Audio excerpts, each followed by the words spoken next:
let's talk about explicit and implicit evidence. So when we think of explicit evidence, we think of E for expressed, because explicit evidence is straightforward and it directly is stated in the text. It leaves no room for doubt or interpretation. It's like a direct statement or clear facts. So for instance, consider a sign that reads wet paint. This is an explicit indication that the sign directly informs you that the paint is wet, leaving no room for guesswork, right? So remember, stands for explicit and expressed. And next we have implicit evidence. So that's our I. The I stands for implied.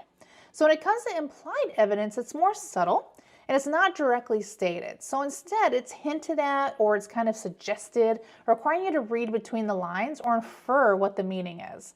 So an example of this would be seeing a bench that looks like it has paint on it, and there's a can and a brush beside it, but there's no sign. There's no explicit statement stating that the bench is wet, but you can infer, right, or imply that it is wet based on the context and the surrounding clues around that bench. So keep in mind when we're thinking about implicit, that I stands for implicit or implied. Let's